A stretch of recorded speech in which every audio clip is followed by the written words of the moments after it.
ഇത് റിലയബിലിറ്റിയുടെ ഒരു പ്രോബ്ലമാണ്. അപ്പോൾ പ്രോബ്ലം എന്താണ് പറയുന്നത്? A transport bus uses A total of 6 tyres. ഒരു ട്രാൻസ്പോർട്ട് ബസ്സിന് മൊത്തം 6 ടയറുണ്ട്.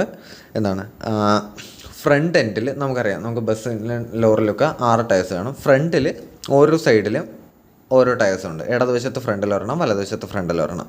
ബാക്കിൽ വരുമ്പോൾ ഇടതുവശത്ത് 2 എണ്ണവും വലതുവശത്ത് 2 എണ്ണവും ഉണ്ട്. അതാണ് 2 on each side of the rear end ഉണ്ട്. എന്താണ് റെയർ എൻഡിൽ ഉപയോഗിച്ചിരിക്കുന്ന എല്ലാ ടയറും ഐഡൻറ്റിക്കലാണ്. അതുപോലെ തന്നെ ഫ്രണ്ട് എൻഡിൽ ഉപയോഗിച്ചിരിക്കുന്ന എല്ലാ ടയറും ഐഡൻറ്റിക്കലാണ്. ഇത് രണ്ടും പരസ്പരം അങ്ങോട്ടും ഇങ്ങോട്ടും ഐഡൻറ്റിക്കലല്ല. ഫ്രണ്ട് എൻഡിൽ റെയർ എൻഡിലുള്ള ടയേഴ്സിൻ്റെ failure rate 0.5 × 10⁻⁻5 failures per kilometre ആണ്. അതേപോലെ തന്നെ ഫ്രണ്ട് എൻഡിലുള്ള ടയേഴ്സിൻ്റെ ഫെയിലിയർ റേറ്റ് എന്ന് പറഞ്ഞാൽ 0.6 × 10⁻⁵ ഫെയിലിയേഴ്സ് പെർ കിലോമീറ്റർ ആണ്.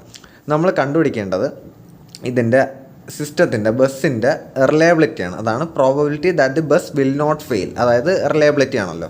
Due to tyre failure for 20,000 kilometre. പറഞ്ഞിരിക്കുന്ന സമയം 20,000 കിലോമീറ്റർ ആണ്. ഇത് ഡിസ്റ്റൻസ് ആണ്. പക്ഷേ എന്താണ് ഫെയിലിയർ റേറ്റും ഫെയിലിയേഴ്സ് പെർ കിലോമീറ്ററിലല്ലേ തന്നിരിക്കുന്നത്. അവിടെ പെർ കിലോമീറ്റർ ആയതുകൊണ്ട് ഇവിടെ നമ്മൾ സമയത്തിന് പകരം 20,000 കിലോമീറ്റർ എന്നാണ് എടുക്കുന്നത്.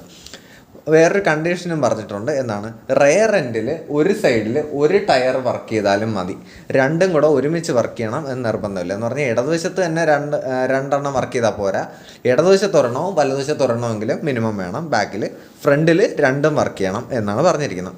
അപ്പോൾ നമുക്കൊന്ന് വരച്ച് നോക്കാം. ഇതാണൊരു ട്രക്കെന്ന് വിചാരിക്കുക. ഇവിടെ ഫ്രണ്ടിൽ ഒരെണ്ണമുണ്ട്, ഇവിടെ ഫ്രണ്ടിൽ ഒരെണ്ണമുണ്ട്, ഇവിടെ ബാക്കിൽ 4 എണ്ണം. ഇത് രണ്ടും എന്തായാലും വർക്ക് ചെയ്യണം. ഇതിൽ 2-ൽ ഒരെണ്ണമെങ്കിലും വർക്ക് ചെയ്യണം, ഇതിൽ 2-ൽ ഒരെണ്ണമെങ്കിലും വർക്ക് ചെയ്യണം. ഇങ്ങനെയാണ് വരുന്നത്. അപ്പോൾ നമ്മൾ റിലയബിലിറ്റിയുടെ ഡയഗ്രാം വരയ്ക്കുമ്പോൾ എങ്ങനെ വരയ്ക്കും? ഇത് എന്താണ് ഫ്രണ്ടിലുള്ള ഇത്, അത് ഞാൻ അതിൻ്റെ റിലയബിലിറ്റി RF എന്ന് കൊടുക്കാം. ഫ്രണ്ടിൻ്റെ F കൊടുക്കാം. ഇത് ഇവിടെ വരച്ചു. അതുപോലെ ഇതും വർക്ക് ചെയ്യണമല്ലോ, രണ്ടും വർക്ക് ചെയ്യണം. അതായത് നമുക്ക് സീരീസ് ആയിട്ട് അസ്യൂം ചെയ്യാം. RF ഇതും വർക്ക് ചെയ്യണം. അപ്പോൾ ഇതിൻ്റെ രണ്ടും ഐഡൻറ്റിക്കലല്ലേ, അപ്പോൾ അതിൻ്റെ റിലയബിലിറ്റി RF. അതേപോലെ ഇത് രണ്ടും വർക്ക് ചെയ്താൽ പോരെ, ബാക്കിലേയും വർക്ക് ചെയ്യണം എന്ന് പറഞ്ഞ് ഇതിൻ്റെത് RSN ഞാൻ കൊടുത്തു. പക്ഷേ ഇവിടെ എന്തുണ്ട്? റിഡൻഡൻസി ഉണ്ട്. ബാക്കിൽ 2 എണ്ണം ഉള്ളത്, ബാക്കിൽ ഒരു സൈഡിൽ 2 എണ്ണം ഉള്ളത് ഏതെങ്കിലും ഒരെണ്ണം വർക്ക് ചെയ്താൽ മതി എന്ന് പറഞ്ഞിട്ടുണ്ട്. കണ്ടോ, 1 tyre on each side is sufficient to do the job. ബാക്കിൽ at the rear end 1 tyre on each side is sufficient to do the job. അതുകൊണ്ട് നമുക്ക് എന്താ ഇവിടെ നമുക്ക് റിഡൻഡൻസി ആയിട്ട് കൺസിഡർ ചെയ്യാം. ഏതെങ്കിലും ഒരെണ്ണം വർക്ക് ചെയ്താൽ മതിയല്ലോ. അപ്പോൾ RS അല്ല RR എന്ന് കൊടുക്കാം റെയർ സൈഡിലുള്ളതിന്. അപ്പോൾ ഇവിടെ എന്താ റിഡൻഡൻസി ആയിട്ട് ഞാൻ കൺസിഡർ ചെയ്തു. ഇതേതാ ഇടതുവശത്തെ കോമ്പിനേഷൻ. അതുപോലെ ഇനി വലതുവശത്തെ കോമ്പിനേഷൻ ഉണ്ട്. വലതുവശത്തെ കോമ്പിനേഷനും അതുപോലെ തന്നെയാണ്. ഏതെങ്കിലും ഒരെണ്ണം വർക്ക് ചെയ്താൽ മതി എന്നുള്ളത് കൊണ്ട് അവിടെ റിഡൻഡൻസിയാണ്. അപ്പോൾ ഞാൻ ഇങ്ങനെ കൊടുത്തു. ഇതാണ് നമ്മുടെ സിസ്റ്റത്തിൻ്റെ റിലയബിലിറ്റി ഡയഗ്രാം ആയിട്ട് വരുന്നത്. ഇനി നമ്മൾ എന്താ ചെയ്യേണ്ടത്? നമുക്കിപ്പോൾ തന്നിരിക്കുന്നത് എന്താ? ലാംഡയാണ് തന്നിരിക്കുന്നത്. റെയർ എൻഡിലുള്ള ടയറിൻ്റെ ഫ്രണ്ട് എൻഡിലുള്ള ടയറിനെ. അതിൽ നിന്ന് നമ്മൾ ഈ RRും RFും കണ്ടുപിടിക്കണമല്ലോ, എങ്കിലല്ലേ ഓവറോൾ റിലയബിലിറ്റി നമുക്ക് കണ്ടുപിടിക്കാൻ പറ്റുള്ളൂ. അപ്പോൾ നമുക്ക് ആദ്യം RF കണ്ടുപിടിക്കാം. അപ്പോൾ ഫോർ ഫ്രണ്ട് ടയേഴ്സ് ലാംഡ എത്രയാണെന്ന് തന്നിട്ടുണ്ട്. ലാംഡ തന്നിരിക്കുന്നത് ഫ്രണ്ട് എൻഡിൽ 0.6 × 10⁻⁵ ആണ്.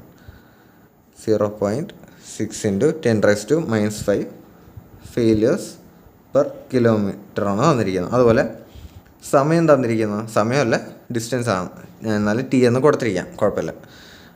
തന്നിരിക്കുന്നത് 20,000 കിലോമീറ്ററാണ്. ഇവിടെ യൂണിറ്റ് മാച്ച് ആവുന്നതുകൊണ്ട് കുഴപ്പമില്ല, അതൊന്ന് നോട്ട് ചെയ്തോളാം. അപ്പോൾ തന്നിട്ടുണ്ട്. അപ്പോൾ നമുക്ക് റിലയബിലിറ്റി എന്താണെന്ന് അറിയാം. ഇത് കോൺസ്റ്റൻറ്റ് ഫെയിലിയർ അല്ലേ, ലാംഡ മാറുന്നില്ലല്ലോ. അപ്പോൾ റിലയബിലിറ്റി E⁻ എന്നാണ് നമ്മൾ എക്സ്പ്രസ് ചെയ്യുന്നത്. അതുകൊണ്ട് എന്താണ് 0.6 × 10⁻⁵ × 20,000 എന്ന് വരും. ഇതിൻ്റെ മാഗ്നിറ്റ്യൂഡ് നമുക്ക് കിട്ടുന്നത് 0.904 എന്നാണ്. അതായത് ഫ്രണ്ടിലുള്ള ഓരോ ടയറിൻ്റെയും റിലയബിലിറ്റി 0.904 ആണ്. അതുപോലെ തന്നെ നമുക്ക് ബാക്കിലത് കണ്ടുപിടിക്കാൻ പറ്റും. Four rear tyres lambda R എത്രയാണ്? 0.5 × 10⁻⁵ ആണ് തന്നിരിക്കുന്നത്. യൂണിറ്റ് എന്നാണ് ഫെയിലിയേഴ്സ് പെർ കിലോമീറ്റർ തന്നെയാണ്. അതുപോലെ ഇതെന്താ 20,000 തന്നെയാണ്, മാറ്റമൊന്നുമില്ല. 20,000 കിലോമീറ്റർ എന്നാണ് തന്നിരിക്കുന്നത്. റിലയബിലിറ്റി എന്താണ്? E⁻ lambda T. ഇത് നമ്മൾ സബ്സ്റ്റിറ്റ്യൂട്ട് ചെയ്യുമ്പോൾ നമുക്ക് ഇവിടെ കിട്ടുന്ന വാല്യൂ 0.904 991 ആണ്. ഇത് ഇവിടെ RF, ഇവിടെ RR. നമുക്ക് RF കിട്ടി, RR ഇതെല്ലാം കിട്ടി.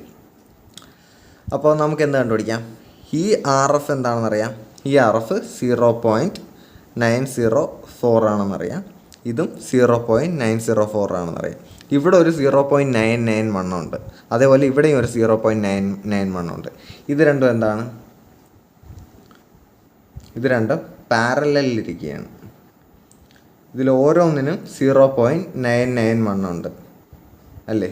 അപ്പോൾ ഇതിൻ്റെ ഓവറോൾ എന്തായിരിക്കും? 0.991 പ്ലസ് 0.991 മൈനസ് 0.991 ഇൻറ്റു 0.991. ഇതെങ്ങനെ വന്ന് നമ്മൾ ഒരുപാട് തവണ പറഞ്ഞിട്ടുള്ളതാണ് വെൻ ഡയഗ്രാം ഒക്കെ വരച്ചിട്ട്.